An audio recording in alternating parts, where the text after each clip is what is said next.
non-prosecution agreement in exchange for their cooperation. It gives people a choice. You can come clean quickly and get on the right side of the law, or you can roll the dice. And you can find yourself in handcuffs like the 70 NYCHA employees charged today when we uncover the crime ourselves. You can report the criminal conduct you know about by emailing usanys.wbp@usdoj.gov.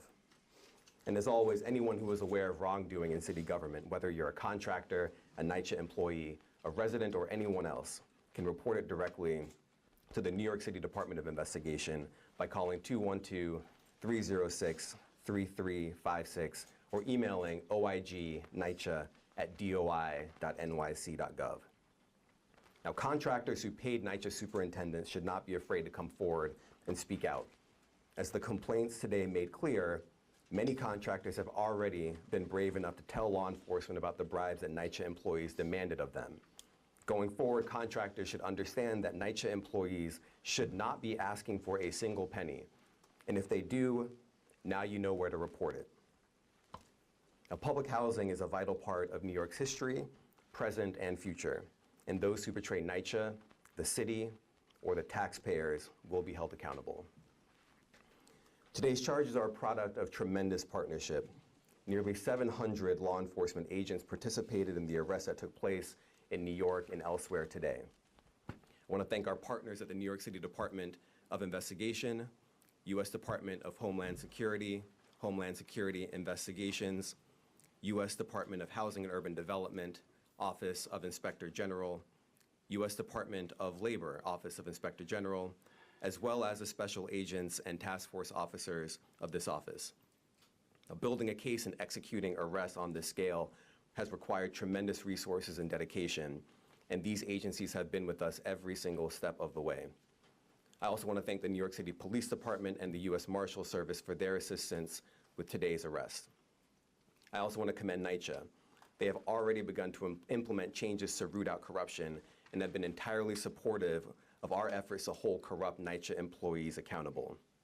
We have worked collaboratively with NYCHA to ensure that today's operation does not significantly disrupt operations at NYCHA.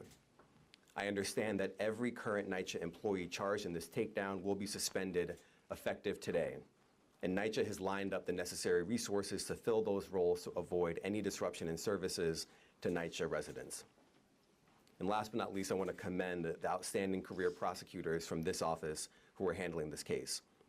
Jerry Fang, Jacob Fiddleman, Meredith Foster, Catherine Ghosh, and Sheb Sweat, and their supervisors, Maureen Comey and Robert Sobelman, the chiefs of the Public Corruption Unit here at SDNY.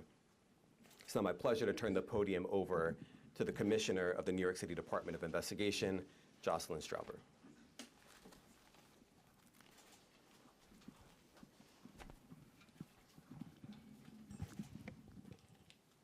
Thank you, Damian. First, I want to recognize the team of Assistant U.S. Attorneys and their supervisors, our federal law enforcement partners at Homeland Security Investigations, and the offices of the Inspectors General for the Department of Housing and Urban Development and for the Department of Labor for their work on this important investigation. And I want to thank the New York City Housing Authority's senior leadership for its prompt and extensive cooperation in this matter. I also want to recognize the investigators and supervisors at DOI's Office of the Inspector General for the New York City Housing Authority who have worked tirelessly on this investigation and brought us here today. Confidential Investigator Karen Smith, Special Investigator Delcine Dosher, Assistant Inspectors General Ennio Bencosme and Robert Joyce, Deputy Inspector General Gregory DeBoer, and Inspector General Ralph Iannuzzi. The complaints unsealed today are striking both in number and in the conduct alleged that NYCHA superintendents, assistant superintendents, and others responsible for the care and maintenance of public housing, a scarce resource in this city, allegedly use their positions of public trust and responsibility to solicit and receive bribes from NYCHA vendors as a cost of doing business, over $2 million in bribe payments in total. The 70 current and former NYCHA staff members charged today in separate bribery schemes touch every borough of New York City and nearly 1/3 of NYCHA's 335 housing developments. The bribery and extortion that is charged here allegedly exploited the no-bid process for goods and services under $10,000 commonly referred to as micro-purchases. That process was intended to ensure swift completion of necessary lower-cost construction and maintenance in the NYCHA developments. The conduct, as alleged, drove up the cost of this kind of work and diverted valuable public funds away from public housing and into the pockets of corrupt NYCHA staff. As in all DOI investigations where misconduct is identified, and particularly where, as here, the conduct is alleged to be widespread, DOI considers the policy and procedural changes that can prevent similar fraud or corruption in the future. To that end, DOI has issued 14 recommendations, and on this effort, I am particularly thankful for the partnership of Lisa Bova-Hyatt, NYCHA CEO, who has committed to make these reforms. DOI's recommendations will be on our website, and we have copies of them with us here today. They focus on reform of the micro-purchase process to protect it from abuse while maintaining efficient service for NYCHA residents, improvement of controls and oversight of that process, and education for NYCHA employees and vendors. Our recommendations include transferring responsibility for micro-purchases from development-level staff to a centralized procurement unit with necessary expertise, standardizing micro-purchase costs by establishing a cost schedule for typical services, with excess costs to be explained in writing by the vendor and approved in writing prior to the commencement of the work by the neighborhood administrator who manages staff at several developments, requiring review by NYCHA staff outside the development of documentation of completed work for all micro-purchases prior to processing payments to vendors. And I want to note that the 3 recommendations that I just mentioned were previously made to NYCHA and ultimately were not implemented. And like I said, NYCHA has committed to implement the recommendations that we are issuing today. Additionally, we recommend creating a pre-qualified list of vendors that must be used for micro-purchases following a vendor integrity review process to be developed jointly by DOI and NYCHA, and requiring that all NYCHA staff involved in the micro-purchase process attend DOI anti-corruption training on city's employees' mandated duty to report corruption and illegal bribery and gratuities. Thank you.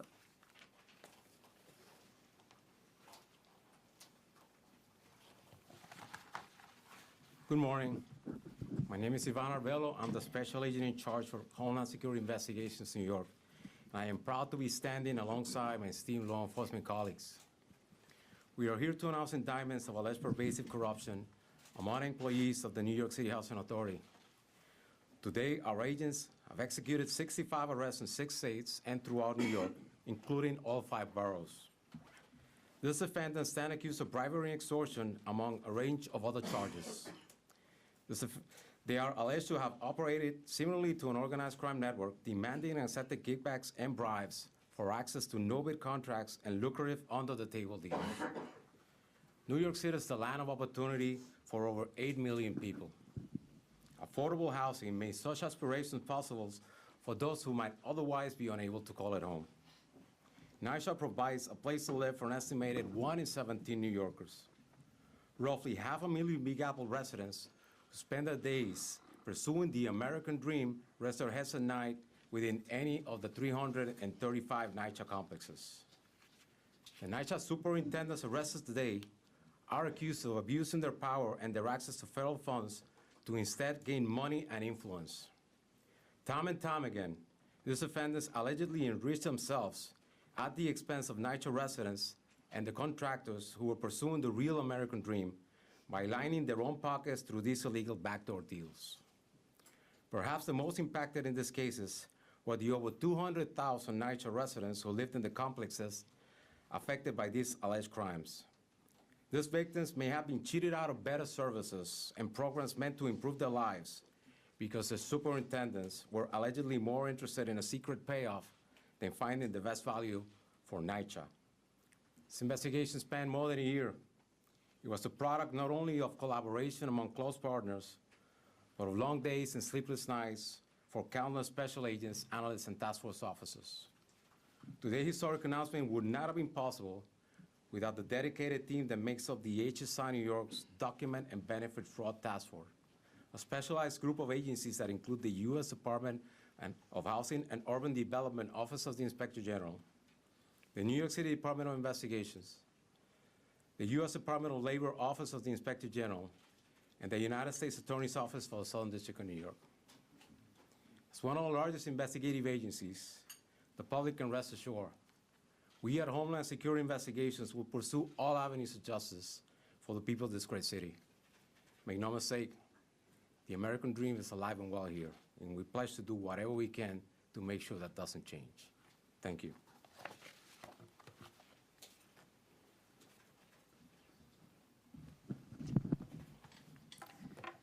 Good morning. As the Inspector General for the U.S. Department of Housing and Urban Development, I am proud to join this group announcing the unsealing of charges against 70 current and former New York City Housing Authority superintendents who have allegedly exploited the trust placed in them by the citizens of New York City, the residents living in NYCHA housing, and the American taxpayers. I want to thank our law enforcement partners that contributed to these arrests, including U.S. Attorney Williams, his outstanding group of prosecutors, as well as Homeland Security Investigations, the New York City Department of Investigation, and my colleagues at the Department of Labor, Office of the Inspector General. HUD supports NYCHA with over $1.5 billion each year to support 1 in 17 New Yorkers with the housing assistance that they need. My office is initiating an audit of NYCHA's efforts to identify, combat, and prevent corruption and fraud. We will make recommendations that will assist NYCHA in promoting an overall culture that is anti-fraud. Fraud and the failure to identify the risk of fraud stands in the way of the ultimate success of these most important housing programs. My office is determined to help the department and public housing authorities remain vigilant and develop tools they need to guard against this type of corruption. This pay-to-play bribery scheme, alleged in the complaints unsealed today, waste millions of dollars and risk residents staying in unacceptable living conditions. The alleged conduct harms the effectiveness of housing programs that support more than 200,000 NYCHA residents.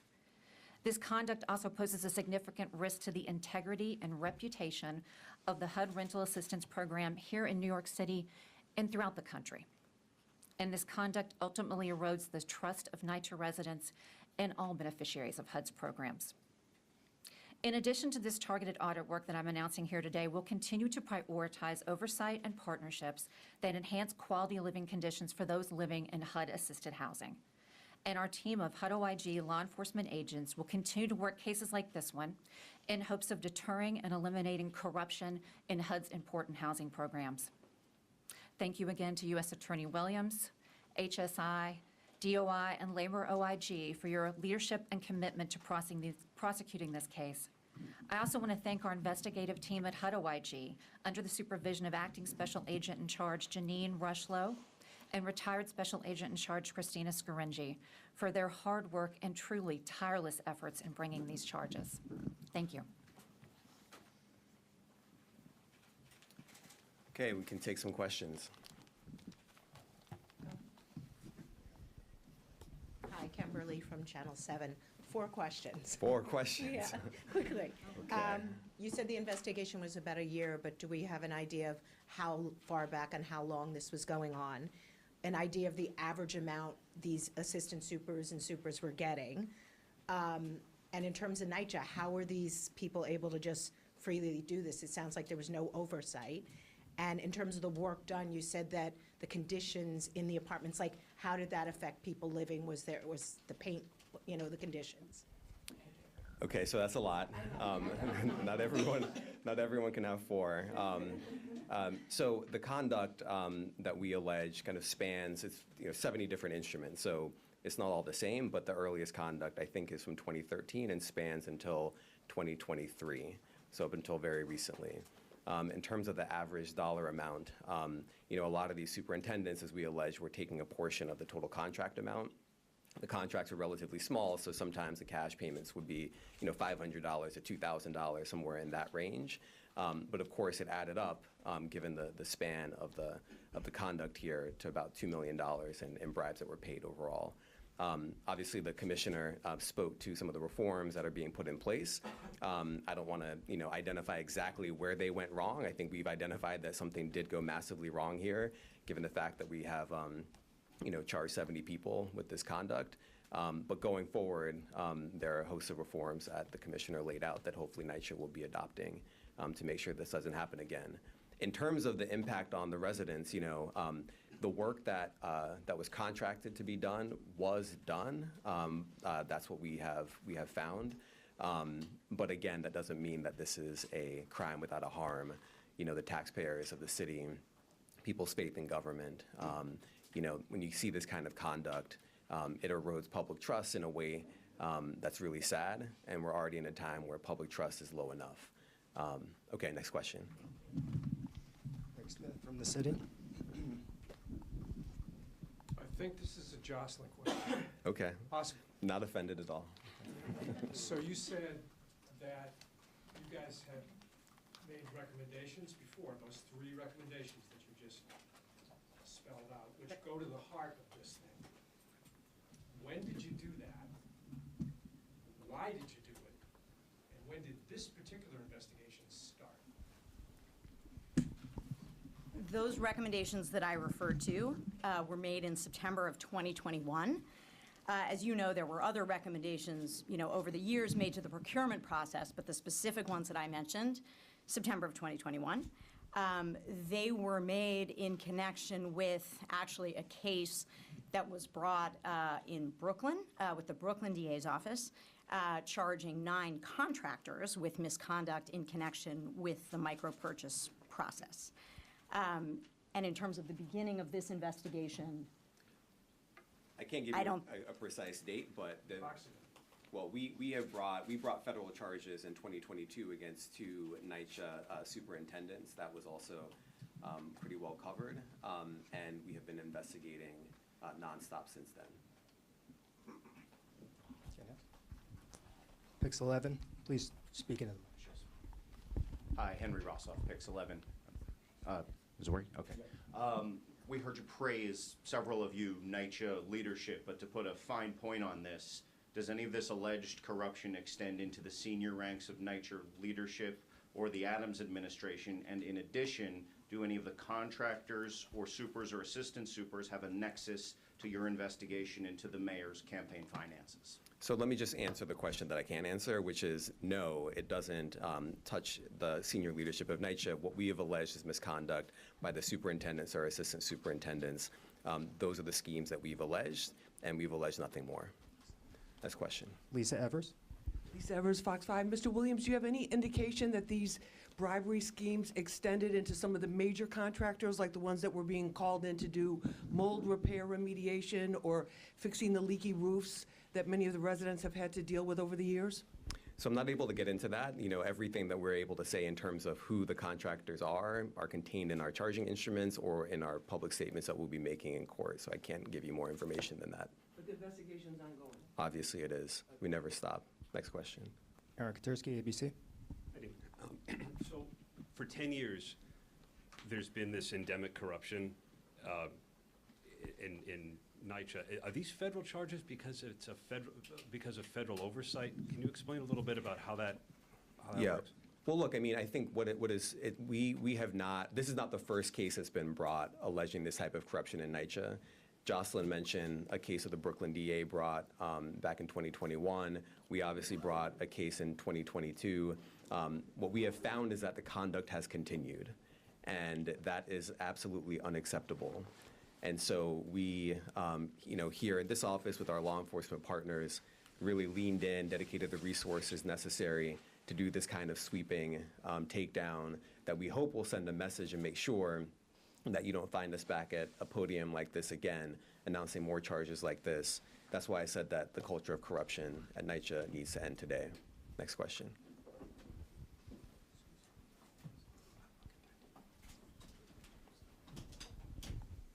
Hi, Jennifer with CBS. Does this investigation stop at 70? Could there be more of these superintendents, assistant superintendents that we can see face charges down the line? Are you looking into more NYCHA buildings and properties? We are absolutely continuing the investigation. That's why I issued the call for people to come forward. If there are contractors who are paying bribes, who have paid bribes to NYCHA employees and have not yet spoken to us, we strongly encourage them to come forward now. If you are a NYCHA employee who has demanded or received a bribe, they have an obligation under the law to report it to DOI.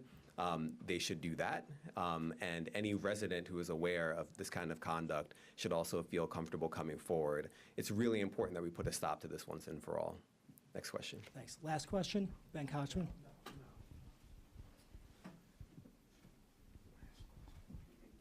Hey, I think Greg should get a question after. But, okay, these recommendations were allegedly made in September 2021.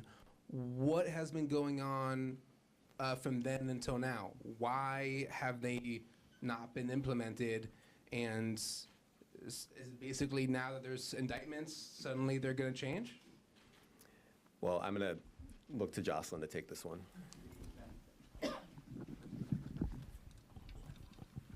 I can't speak to precisely the rationale for the failure to implement the recommendations we previously made. What I can say is that there were reforms made to the micro purchase process. They, in our view, did not go far enough, and I think the fact that we're here today shows that they did not go far enough. And yes, I think what has happened today will be tremendously impactful, and our hope, as the U.S. Attorney said, is that this will put a stop to this. NYCHA has committed to implementing the reforms that we are currently recommending, and we're optimistic that they will do so. Thank you. Yeah, can you ask, I'm just reading this and I'm trying to think. So this stuff's going on, and you guys, there's a DA case, and then you guys did the two guys in the elevator in 2022. And so everybody knows this is going on. I mean, and obviously, it's going on everywhere. What triggered this organized effort to try to put it all together in one place? And I think that's for... Yeah, so what triggered it is because this is classic bread and butter SDNY work with our law enforcement partners. You know, it's kind of old-fashioned dig, and put things together as you find it. The AUSAs here, up here, there are a number of them. I think it's an unusual number because this is an unusual case. Our public corruption unit is always thinking about ways that they can bring impactful cases. And if it requires more resources, we add more resources to get it done. We were trying to send a message with a 70-person takedown, a message that can't be missed by anyone out there who thinks that this behavior is acceptable or will be tolerated. Right here, right now, they should know that it won't be. So that's why we do what we do. That's why we're announcing these actions today. And again, I hope this finally puts an end to this culture of corruption in the micro contract process at NYCHA. All right, thank you, everyone.